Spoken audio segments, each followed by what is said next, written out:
My name is Annie Uzar, and I'm a partner program specialist here at Parker Dewey. I'm joined by our great partner at Shaw University, Dr. Nicole Phillips. Nicole, I don't know if you want to say anything. Hi, everyone. I've already spoken to most of them, so She's like, I know who's here. right. So we're going to be introducing the topic of micro internships, especially a great program that's happening for everybody at Shaw.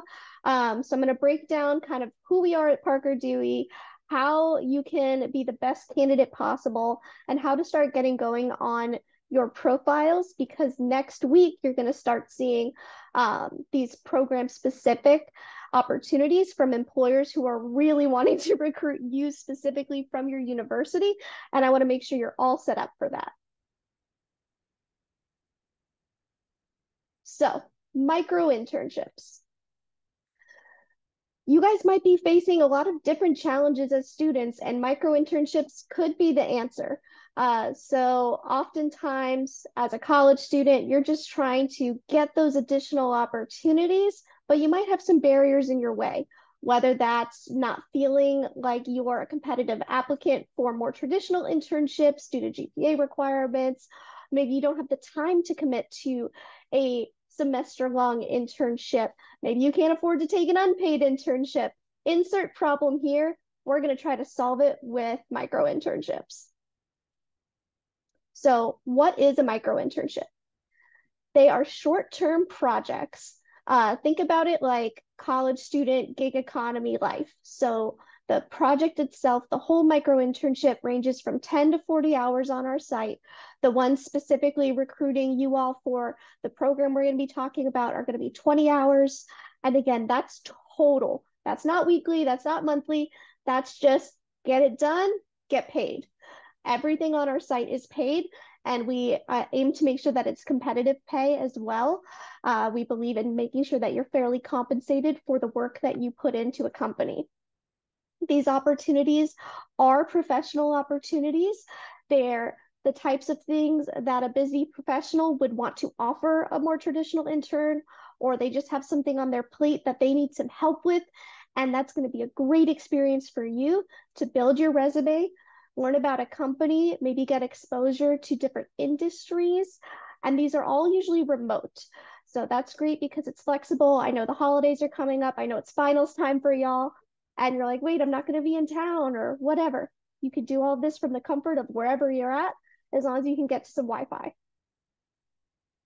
This is an example of some of the projects that you might see on Parker Dewey. I actually just pulled this list this morning, impersonating a Shaw University student. So these are things that you would see live time. When you are looking at these projects, you're going to see these featured projects. That's the ones that are specifically looking for students like you, the ones that are associated with the program that Dr. Phillips has been organizing. They're going to say Big Shaw on them, or sorry, Shaw Big. I keep reversing it in my brain.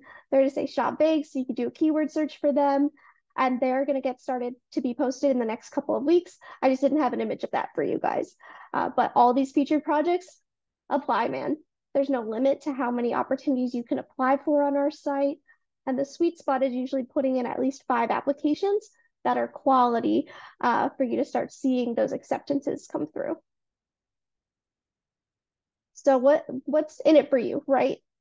Micro internships are accessible. We aim to make sure that these are attainable opportunities, again, remote. So being nearby to a city or to a corporate office is not going to be a requirement. You're able to gain these experiences and add to your professional opportunities, skill sets, enhance some areas that you're wanting to grow in. These are flexible. So again, these ones are happening right now as your winter break starts even, but they happen all year round. So as you join Parker Dewey, make your profile, this is just the start. So you can continue to apply for and work on these micro internships year round. We always have companies looking for that extra help. Think of this as a great way to grow your network. I once had a colleague in grad school who shared your net worth is your network, or your network is your net worth. And as always, we always hear that it's who you know And you're like, but I don't know anybody. I'm a college student. This is how you get to know people. Okay. This is where you can work with a hiring manager, work with somebody in your industry or at a company that you want to learn about. And then you have a connection there. You have potentially a mentor in this individual, and they've seen what you can do. You've produced work that they can evaluate and say, wow, this person actually did this for me, and it was great. You're able to then explore those areas. We've had micro interns who say, oh, you know what? I really thought I wanted to do, something in this industry, but actually through this project, I found out that I do not enjoy it. It does not bring me joy, and I'm going to go find something else. Thanks for letting me try it out. Our CEO heard a term from another micro intern once who said micro internships are kind of like dating, and getting the job is kind of like getting married. So this is your opportunity to kind of look around and explore the possibilities that are out there for you in different careers. In that, again, you're gaining valuable experience that you can add to your resume, to your LinkedIn, materials you can put in your portfolio. And again, you never know where something can go. So sometimes these companies are looking for longer term opportunities to grow from this. We have many companies who use Parker Dewey as a trial run for summer internships, for full-time opportunities. Sometimes they'll write that on the post. They'll say, hey, we're using this to identify you for something longer. And sometimes it just happens organically. So you never know where this may take you. And again, they're always paid. So who can participate in micro internships? Hopefully everybody here is at least 18 years old. I know with the program with Shaw, we're looking at sophomores. You need to be a current student to participate in the particular program, but alumni can be on our platform in general as well. International students are permitted to complete micro internships. If you're an international student, particularly our F1 visa students, you might need that work authorization. So if you are, you know who you are, please feel free to reach out and we'll be making sure to get that going for you should you get selected for an opportunity, because we don't want that to slow you down. It's just paperwork. We want to make sure that we get it to the appropriate individuals on time so you can get started. We even work with undocumented students as long as there's a valid ITIN. So if any of those things kind of resonate with you, please don't let that make you shy away from opportunities on our site. We can work with you and make it happen. So how does all of this work? It's as easy as taking like 10 minutes, maybe 20 if you really want to fill a whole bunch of stuff out to create your profile. We'll take some time today to do that. And then you just apply to projects. You can apply to as many as you want at a time. I encourage you to kind of think about looking at the start dates for those. If you apply to 20 micro internships that all have the same start date and luck's on your side and you get selected for 10 of them, that might be too many things at once. So find your balance, okay? And then once you apply, you're notified if you're selected. You get an email that says, hey, so-and-so, you've been selected for this project. Go ahead and get in contact with your client, right? Because you're an independent contractor and you have a client. Isn't that cool? And you might say, okay, what are these things I'm applying for? These are professional projects that people like me and on my team review to make sure they are appropriate for you to be completing as a college student. There's a lot of a variety of opportunities there. We are here to also help with all of the nitty-gritty HR stuff. We answer your payroll questions. We're the ones that pay you, not the company. And we're here to support you along the way and provide you with resources for success during your micro internships and even in the application phase as well. So this is how you'd create your account. Don't feel like you have to do it yet. We'll make sure to pause the recording and I'll walk everybody through creating your own accounts, but this is what it will look like. When you do, there's a little radio dial and you're going to want to view/apply to a micro internship, okay? And then from there, you will continue with creating your account. Nothing too groundbreaking there from, I'm sure, what a lot of different sites you've used in the past. And you're going to want to just go ahead and start getting that approval going. Goodness. As you get your account approved, you're going to add in that additional information. You're going to say Shaw University. You're going to put your major, start and end date. I don't want you to stress about. I don't want to have any graduation paralysis here. Okay, this is just for us to kind of know. The companies aren't seeing this too much, and it's not affecting anything wild. We just like data. Making sure to put your information, and then again, if you're an international student, that's important for us to know so we can help you with that paperwork I kind of talked about before. Parker Dewey is very passionate about creating equitable access to professional pathways for the students on our platform and those who are not yet on our platform. So it's important for us to know demographics to help share that data. Again, this is not shared out. You don't have to disclose this information. I just want you to know to not be surprised when you see this page. And then you can go ahead and start looking for opportunities. You can always update your profile with additional information. Once you've created your profile, it looks like this. In that profile, you've already kind of done that basic information, right? The university, your major, demographics, graduation info, where you live, all that stuff. Okay, that takes, again, maybe 5, maybe 10 minutes. This is where a little bit extra work comes in. Again, shouldn't take too much of your time, and I don't want you to be too stressed with finals happening. But again, you can upload a professional picture. Don't feel like you need to go find a photographer. Phones these days take great pictures.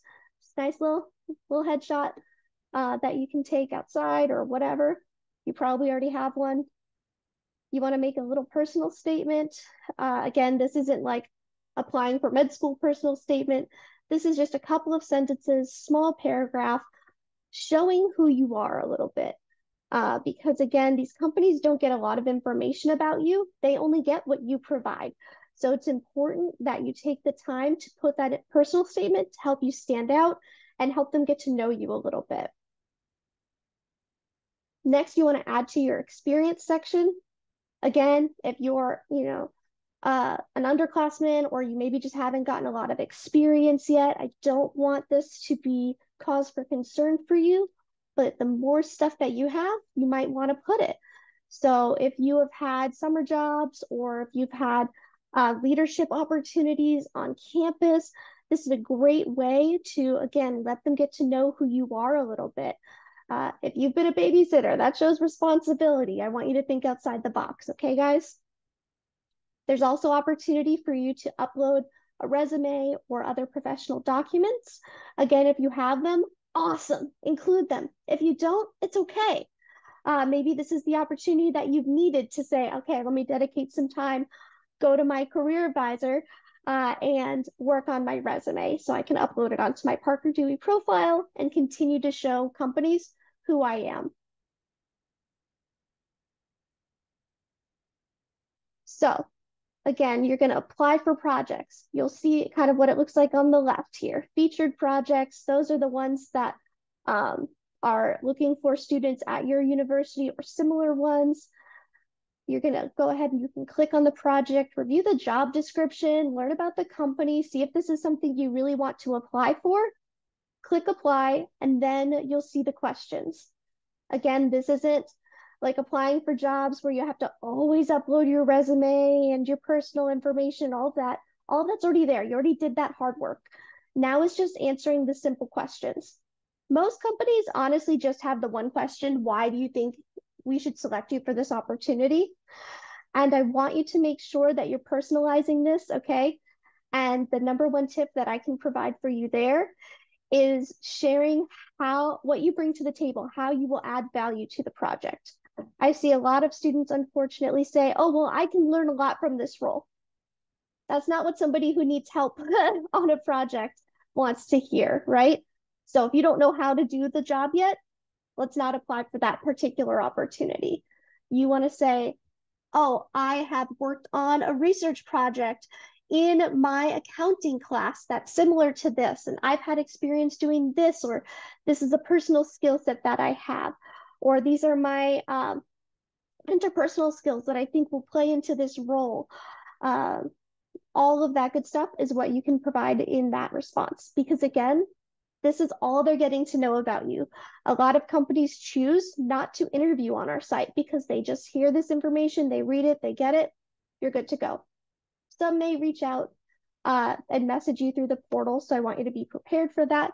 Maybe they have additional questions or just want to meet you face to face just for a quick chat, and that's okay too. But I want you to make sure you're spending the time to personalize these questions and answers a little bit.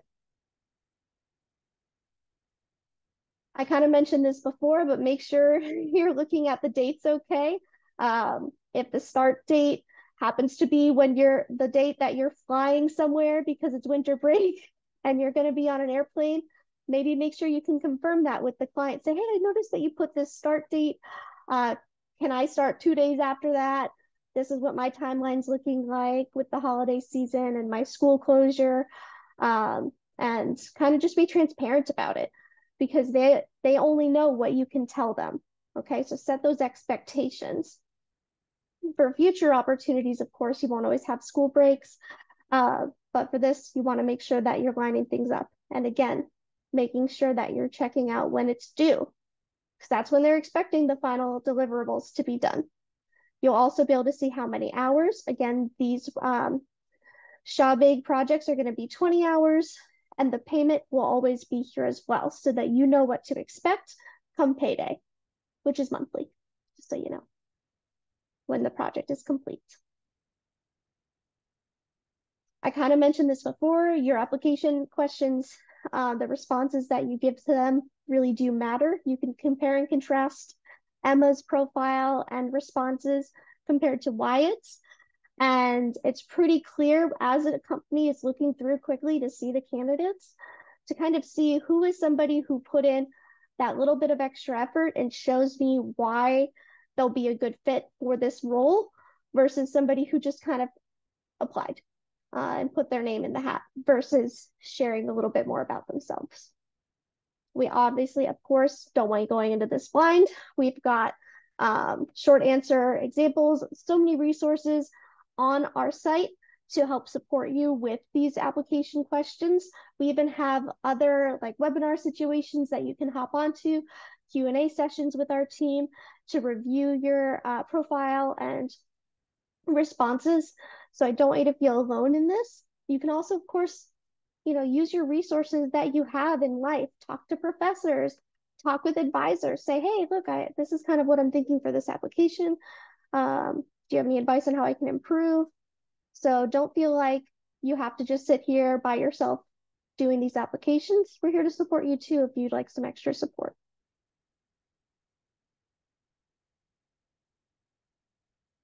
This is what the companies see, okay? So they will then see all of the candidates that they maybe get for a position. They click on your name and they see your responses. They are able to see if you put your resume, that little personal statement, your major, all that good stuff. So make sure that you're putting that response not too long, not too short, giving them a reason to want to pick you over the others. This is their viewpoint. This is kind of what to showcase on, or what you'll be showcased to on your profile. You'll see when you're logged in, there's all the opportunities, those featured projects I was talking about, as well as what we consider open to all projects. Those are open to any student on the platform. You'll see the ones that you have applied to and are still under consideration for. And then you'll see any that you've been selected for under hired. When you complete a project, the project will go under completed. That means that the client has marked it complete. There's a way for you to say, hey, I finished this. And then they're notified, but it's also good for you to just be in regular communication with the client as well to say, hey, I completed it. Make sure you mark it complete on Parker Dewey, please. Thank you. And then, of course, those in-app messages. Companies can't see your information unless you apply, and you can't see theirs unless they reach out. So make sure you're paying attention to your messages. to your email, because you'll get emails from us if you get messages or if you're selected for opportunities. So that's kind of your one-stop shop here. Kind of reminded me of that with the email. Again, I know it's your winter break coming up, but these opportunities are happening now. So please make sure you're still staying active on whatever email you choose to associate with your Parker Dewey account. We do recommend using your university email because we know it's reliable and that you check it. And just check it every day to make sure if you've been selected for an opportunity or if a company is reaching out for some additional questions they may have, or potentially a short screening interview. When you're selected, you get that email saying, hey, Nicole, you were selected for this micro internship with this company. Here's how to fill out your stuff for payroll. Here's their contact information. Great work. Get going. Okay. Then you'll be able to connect with the company, really make sure you guys are on the same page about the role, and then start getting to work. Maybe you're going to want to check in with your network, ask questions, or maybe you're just able to get going with the materials you have. If you have any questions along the way, please reach out to us. You'll get my information in the follow-up email. And you can just email our general Parker Dewey. You can DM us. Any way that you try to reach out to us at Parker Dewey, we will work to answer your questions. And then again, as I mentioned, all of the opportunities on our site are paid. You get paid at the end of the month that your opportunity was completed. So say you start your micro internship at the beginning of December and it actually finishes January 5th, the opportunity will be paid at the end of January, okay? But if you have questions along the way, please don't feel like you can't ask. Definitely ask questions. Make sure that you are reviewing your application responses. Make sure that you're reviewing the work that you're submitting for typos or inconsistencies. Your client is expecting your work to be as checked as possible before it gets to them. So make sure that you are taking the time to proofread all that good stuff before you send any materials to your client that you've worked on.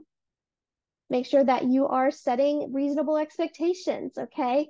If you know that you are going to not be able to work on something for XYZ reason, communicate it with your client. That's the biggest aspect of this, is making sure you're having that good relationship with them and communicating what's going on. If you're not sure how to move forward, ask clarifying questions, okay? Make sure that you don't have to go to them a zillion times. Get all those questions lined up, ask it in that kickoff meeting, and move forward. And then sometimes you might want to know a little bit more about, where does this project play into some of your larger goals, or how does this support the company in different ways? That's okay too. Once you're done with the project, you can of course add the experience to your LinkedIn and your resume.